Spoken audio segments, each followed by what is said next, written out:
What's going on, guys? The Comics Kid 2099 here. Today I want to talk to you a little bit about Counter X.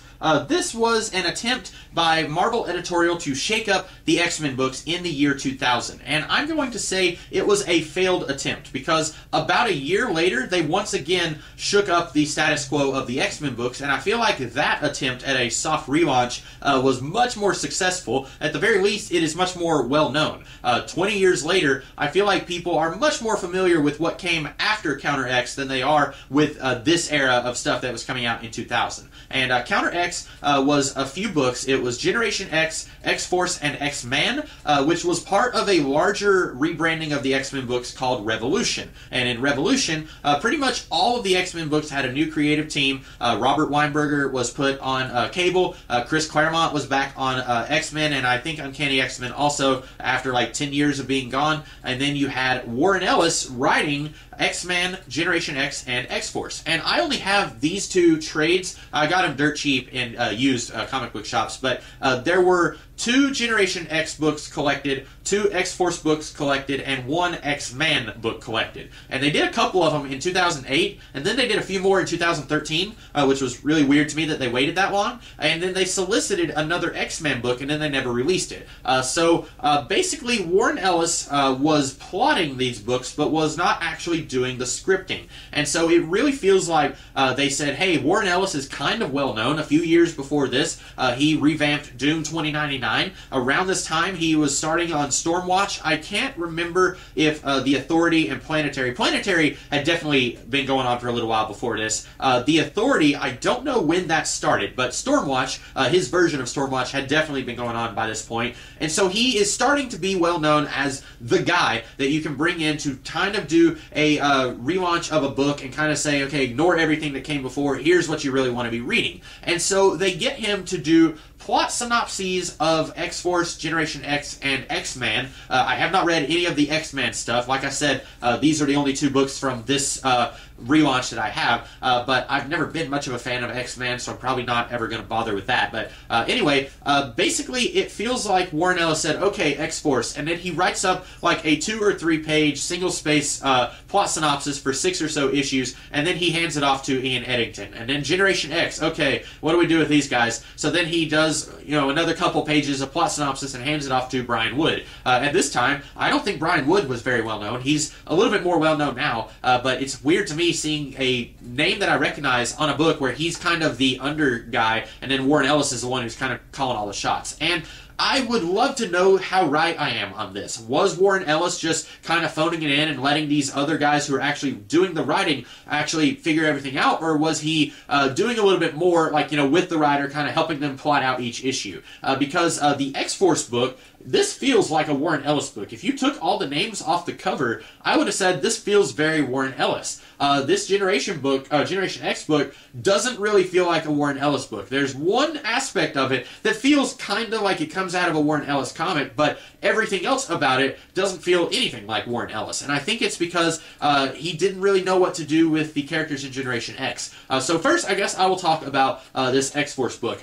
Both of these, and I'm assuming all of the books that were part of the Revolution rebranding, did a 6-month jump in the future. At the very least, I'm assuming all of the Counter X books did a 6-month jump in the future. And X-Force handles the 6-month jump a little better than Generation X does. X-Force, we open with Cannonball Boom Boom, who by this point is calling herself Meltdown. Jesse Aronson, who is Bedlam. I believe he was in Deadpool 2, played by Terry Crews. And who's the other one? Warpath.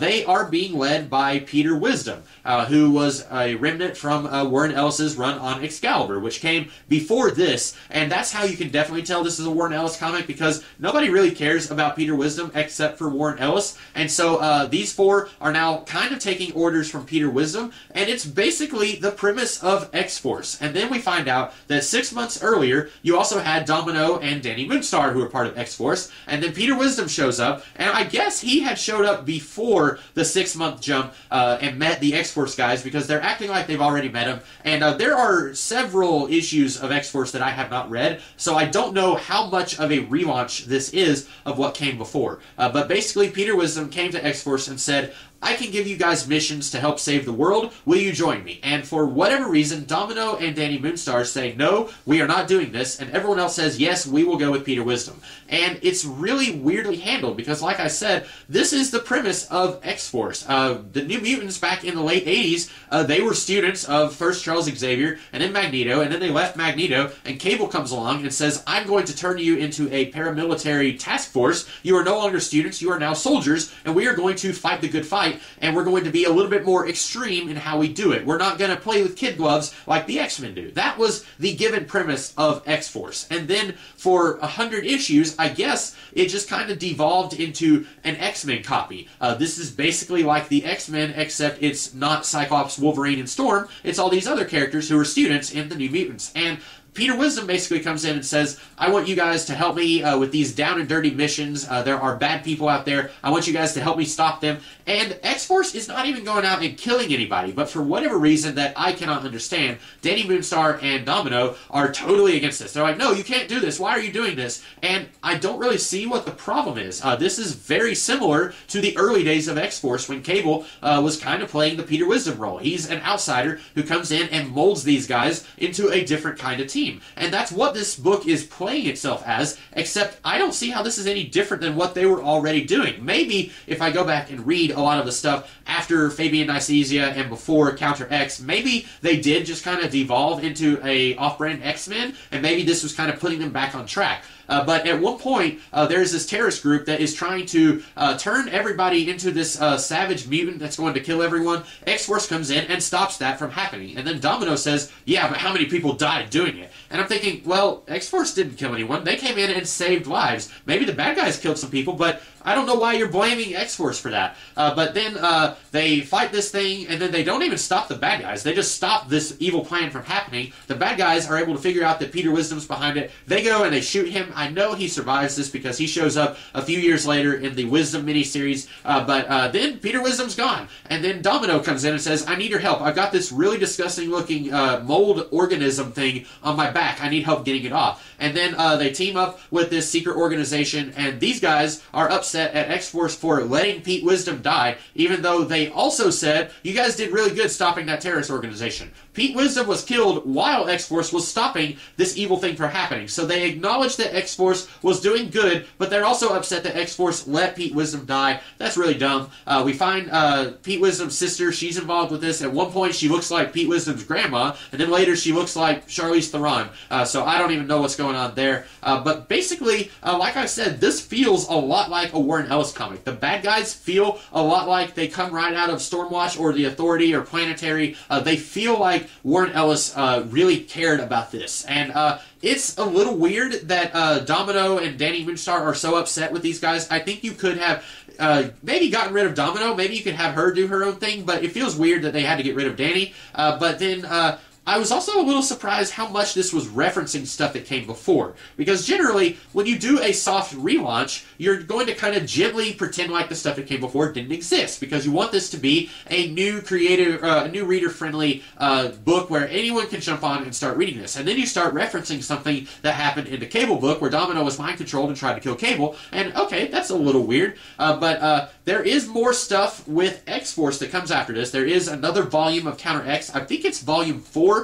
Where that finishes off this era of X-Force. Following the failed relaunch of Counter X, you had another relaunch of X-Force that was done by Peter Milligan and Mike Allred. Much more well-received, much more well-known.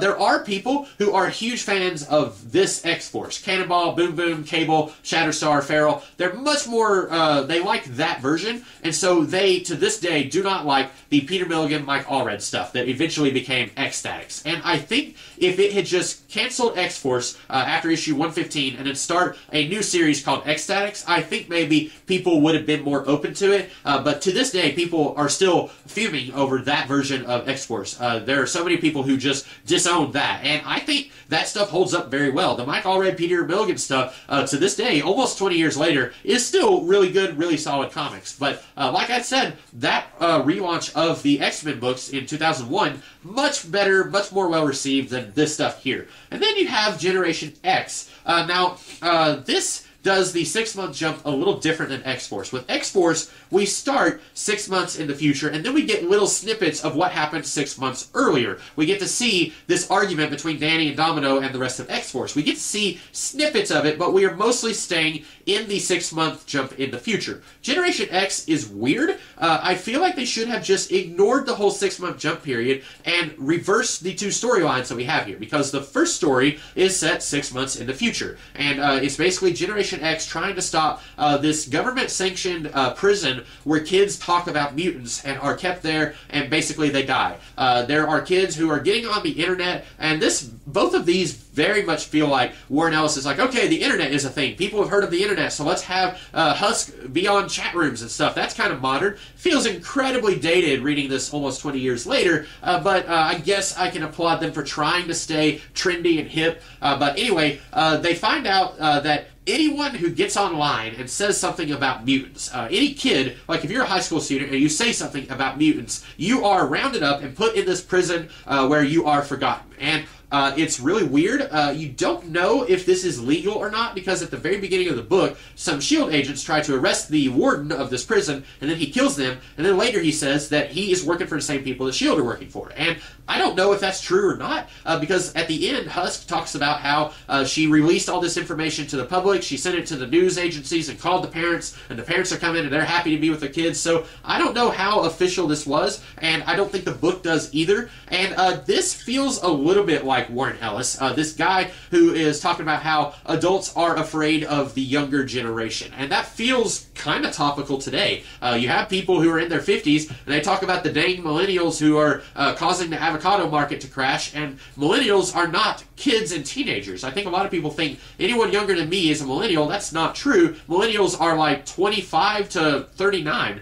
So, you know, there's a specific set of people who are millennials, and it seems like they get the blame for everything. Well, 20 years ago, Warren Ellis was kind of riffing on that a little bit here, and that is the only aspect of this that feels like a Warren Ellis comic. And I think X-Force being a paramilitary strike team of older characters, I think that fits more in Warren Ellis's wheelhouse than a group of students at the school. And for whatever reason, Warren Ellis did not take them out of the school.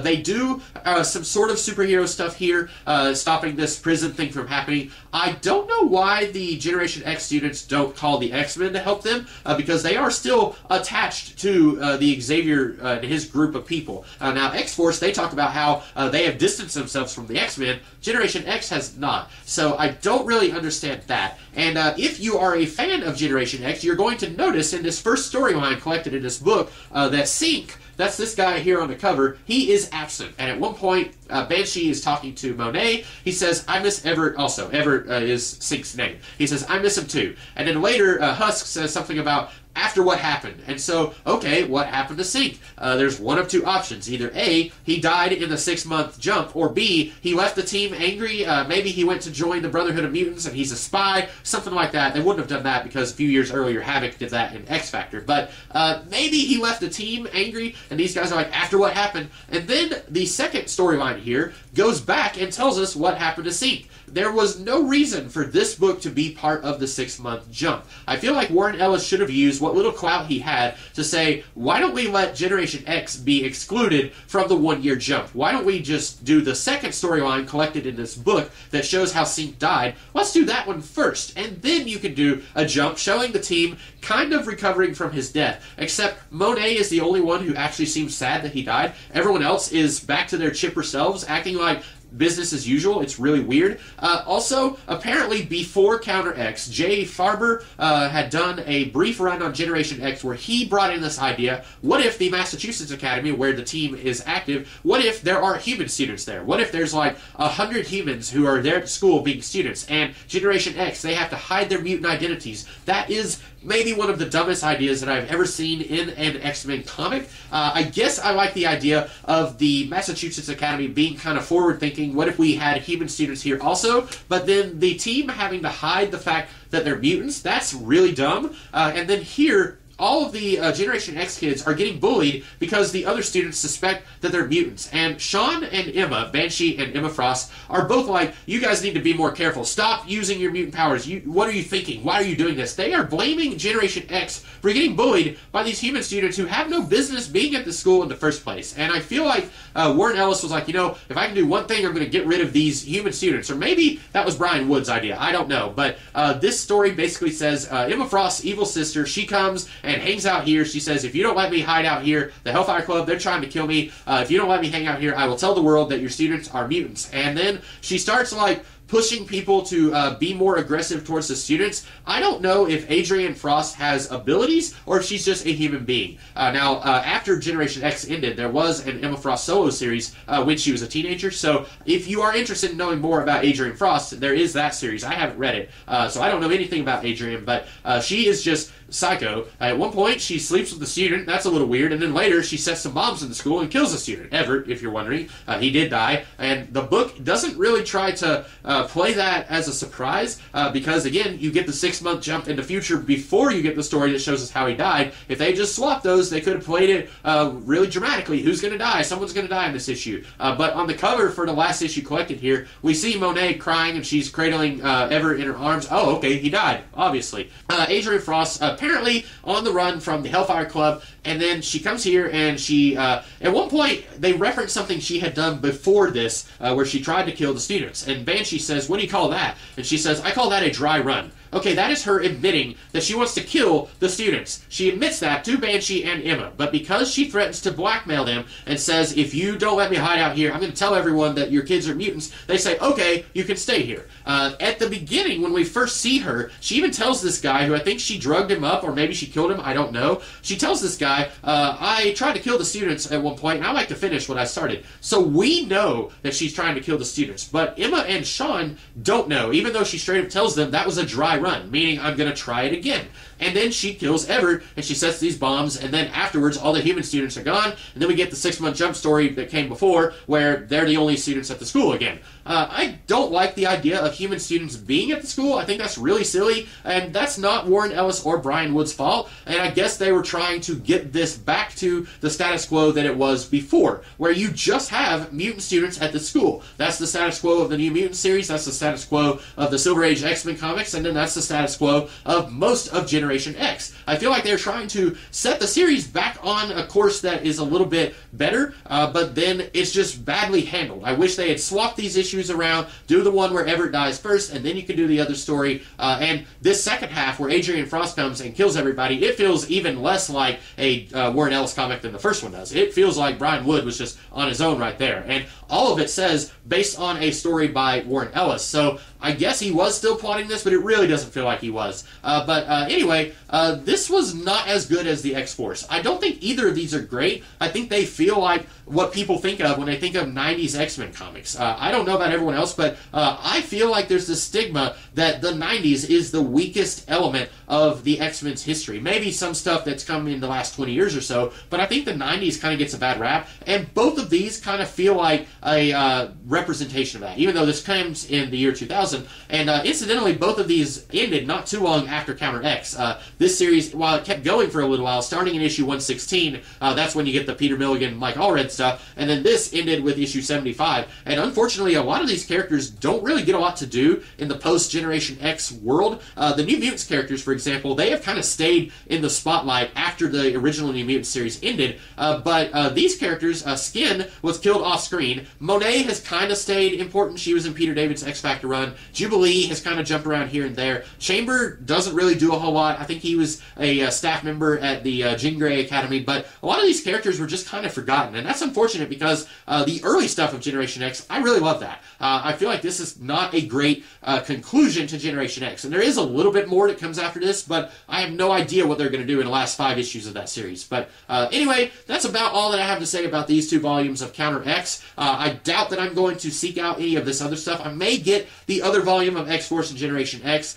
There was only 1 volume of X-Men. For whatever reason, they did not release a second volume of X-Men. Probably won't get that volume, though, because I just don't care about that character. But anyway, that is all that I have to say about these. I hope that you guys liked this video, and if you did, be sure to like, share, comment, and subscribe, and I will be back later in the future with another video. In the meantime, have a great rest of the day.